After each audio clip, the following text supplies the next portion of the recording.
Good evening. Tonight's story is called The Underwater City. So, snuggle up under the blankets and prepare for a wonderful night of sleep. And once you're all settled in, close your eyes. The city of Kremenos is unlike any other city in the world. If you woke up in one of the many one-bedroom apartments downtown, you might think that you were in New York or Tokyo when you looked out the window. You would see tall, glassy skyscrapers reaching toward the sky and shading the streets far below. If you listened carefully, you would even hear the gentle chatter of more than 30 million people as they headed to work. If you were in the top penthouse suite in the apartment building at the corner of First Street and First Avenue, you might be confused. From here, you can see both the Eiffel Tower and Empire State Building at the same time. The city of Kremenos was built as a mosaic of some of the world's biggest cities. On a 15-minute walk, you would also be able to see the needle-like CN Tower of Toronto, the Dancing House of Prague, and the Gateway Arch of St. Louis. What really sets this city apart from all others is what you would see when you look up to the sky.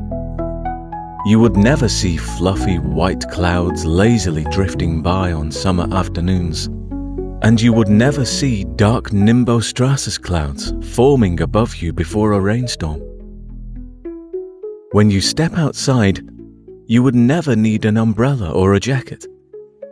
Since the city's founding in the year 2300, every day has been dry and mild. Kremenos is the world's first underwater city.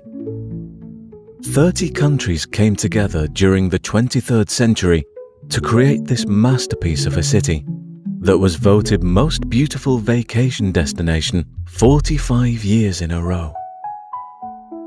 It only made sense for the founders to give this city a Greek name like Atlantis, the city that inspired its design.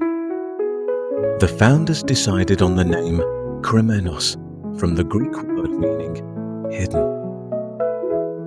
The climate is controlled with artificial lights that replicate the rising and setting of the sun. Most of the city's food is imported from the above-water world. However, there are farms at the edge of the city that produce enough crops to support the city's population about the size of Shanghai. John was among the first generation of people to be born in Kremenos. His parents had originally migrated to the city located on the ocean floor off the coast of Madagascar. When John was a child, he used to wonder what the above-ground world was like. His parents would tell him stories about their cross-country trips across America to places like Yellowstone National Park and the Grand Canyon. He begged his parents to take him to America when he was younger, but by the time he was a teenager, he had completely lost the desire to go abroad. He had watched enough movies from around the world to know that Kremenos was as beautiful as anywhere. John had worked as a window cleaner ever since he was 15 years old. Every morning, he was emailed a list of places that needed to be cleaned on the inside and outside of the glass dome that covered the city. For almost 50 years, he had spent his days driving around the city in his pickup and exploring every nook and cranny. He must have been down every side road and driven around the edge of the glass dome at least 1,000 times in his life. The city was modeled after 32 of the most famous cities in the world. Even though he had never been to any of those cities himself, from what John had heard, each district was almost identical to the original. Overall, the city was somewhere between the size of Singapore and Hong Kong. Now that he was less than 6 months away from retirement, he probably knew the city better than anyone. He knew where to get the most mouth-watering slices of pizza in New York. He could also tell you which rooftop in tiny Tokyo offered the best view of the schools of hundreds of thousands of herring that swam by during the day. He loved his job as a window washer because every day sent him to a different part of the city where he got to meet the locals and learn a bit of their languages. As much as he enjoyed the work, he looked forward to spending retirement lying on the sandy beaches in Little Lisbon or the Melbourne district. After a lifetime of washing the clothes at these places, it would be nice to run his fingers with his eyes closed and listen to the seagulls flying around. He could even spend the day watching the schools of fish swim by the city. Now that his time in the workforce was almost finished, it was his responsibility to train his replacement. On the day he was supposed to meet his successor, John's alarm went off at its usual time of 5 o'clock. He took a deep breath before hitting snooze. When the alarm went off for the third time, he climbed out of bed with creaking knees and walked to the window of his small one-room apartment. He pulled open the curtains. The artificial light that mimicked sunlight hadn't yet been turned on, but the neon glow of lights from the clubs and bars on the street below cast a gentle glow around his apartment. Part of town modelled after Chicago. To give the area a more authentic feel, giant fans were added to the roof of the dome to replicate gusts of wind. It was the only part of the city where you could experience something similar to a natural breeze. However,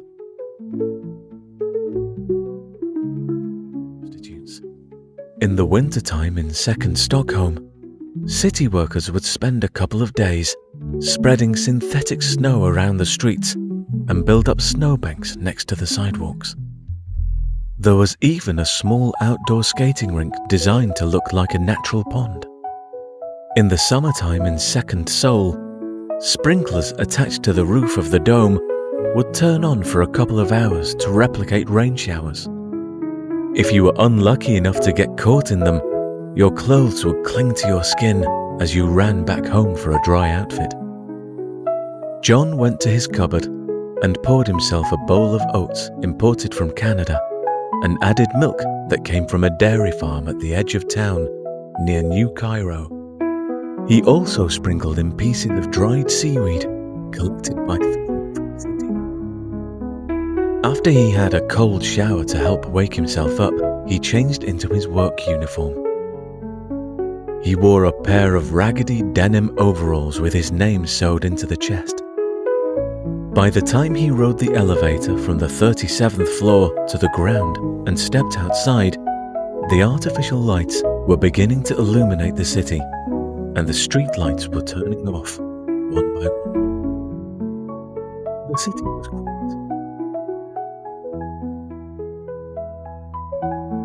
He looked upward to the peak of the dome, where the faint glow of the real sun shone and made the water look almost green.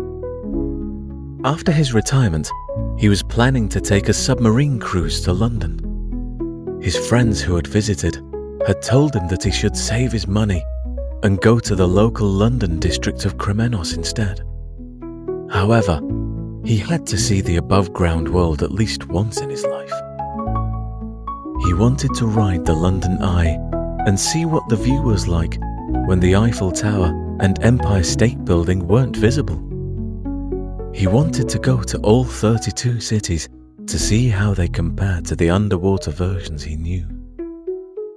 From his apartment, John walked along the quiet street until he reached the parking garage, where his pickup truck filled with all his cleaning. He drove through the district into Prague and then got on the freeway headed to Paris. He turned on the radio to listen to the morning news. Each time he drove through a different district, the language changed. He got off the freeway within view of the Eiffel Tower and drove until he was in the far south end of the city, nicknamed Little Lisbon.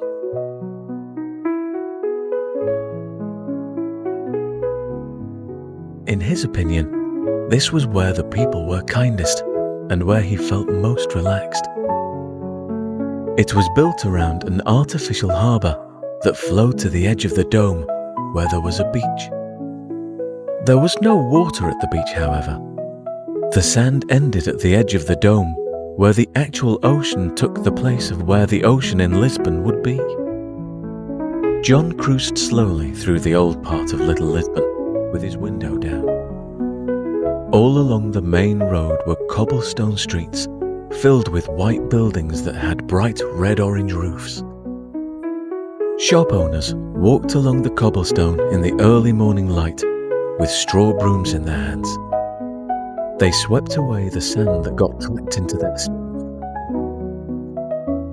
Most of the shopkeepers recognized John, since he was here at least once a week, and they all waved at him with wide smiles on their faces.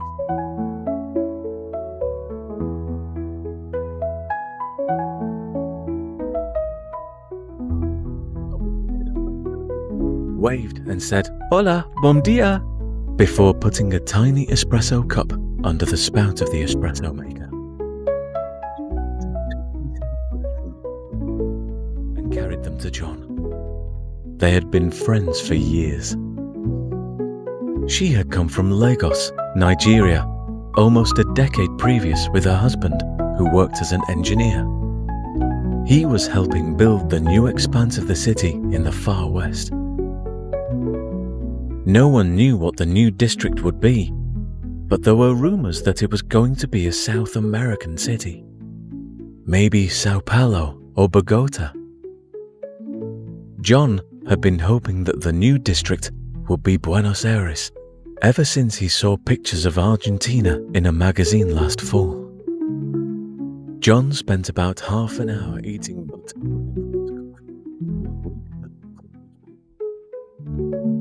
There was an article speculating the possibilities for the new development. Some people thought it might be Taipei, and others claimed that it would be Mexico City. A group of kids walked by while kicking a soccer ball back and forth and shouting at each other in Portuguese. The sound of children laughing was relaxing to John. It reminded him of when he was a kid and used to play soccer in Second Rome with his friends Leonardo and Ant. After breakfast, John drove to the edge of Little Lisbon, where there were a handful of resorts next to the beach. He parked next to one of the resorts and walked barefoot to the edge of the beach, where the glass bubble divided the ocean from the city. Seagulls flew overhead inside the dome and dove at the sand to pick up stray French fries left the evening before. There wasn't a complete ecosystem of animals yet, but that was another project that the city planners were working on. The eventual goal was to populate the city with wildlife of each region. But for now, there were only common city creatures like seagulls, pigeons, mice, and squirrels. Around Melbourne, there were even a few kangaroos. John sat in the sand, with his knees curled between his arms, as he took a few moments to collect his thoughts before his workday officially began at 9 a.m. Outside the glass bubble, thousands of blue fish about 6 inches long swam by. Their bellies glimmered in the artificial light emitted from the city.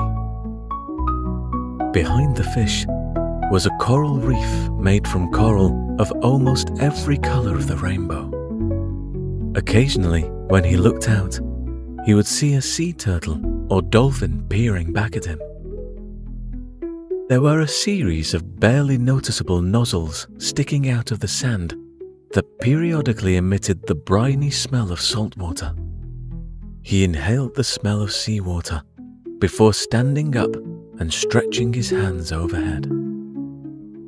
Then he brought his container filled with cleaners, his retractable squeegee, and his buckets filled with water to the dome. Before he started cleaning, he inspected the glass around the beach. This was the most important part of his job, inspecting the glass for potential damage. In his 50 years on the job, he had only ever found one crack, and it wasn't even all the way through. The glass was more than 3 feet thick to withstand the extreme pressure of the ocean. But every now and then, small sections of the dome would be replaced to make sure that it didn't leak. By the time the artificial lights at the top of the city reached their maximum brightness, John had finished cleaning the first section of the dome on his list. He was working on a second section with his squeegee soaked in soapy water when he sensed someone standing behind him. He turned to see a boy with dark chocolate complexion and curly black hair, who couldn't have been any older than 16. John examined him for a moment and considered that he looked a lot like himself as a young man. "Are you my new assistant?" asked John. The boy nodded and pulled a hand out of the pocket of his blue shorts to shake John's hand. He was quite tall for his age. He was already taller than John, probably a hair under 6 feet tall, and had a wide build. John gripped his hand and introduced himself. "Don't you have to go to school today?" asked John. "How old are you?" The boy said that his name was Tayo, and he explained that he was being homeschooled by his parents. They had just moved to Kremenos from Porto, the city above the water. His parents wanted him to get a job in the mornings so they could teach him in the evenings after they get home from work.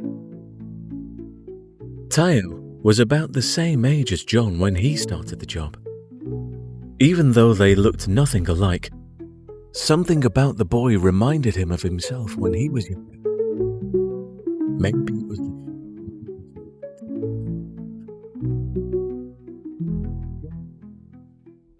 But he did have trouble making friends when he was younger. It wasn't until he began washing windows and meeting people around the city that he developed his social skills. Perhaps the boy would follow in his footsteps and work the same job for the next half a century. It didn't sound like the most glamorous job in the city, but it was one of the most important. They were responsible for the safety of more than 30 million people. John explained to Tayo the best way to check for cracks in the wall. He should shine a flashlight against the glass, and if he saw something shimmer in the light, he should investigate it further. The boy listened to John intently and only spoke when John asked him questions about himself. They worked all morning, cleaning the glass along the beach and inspecting the dome for cracks.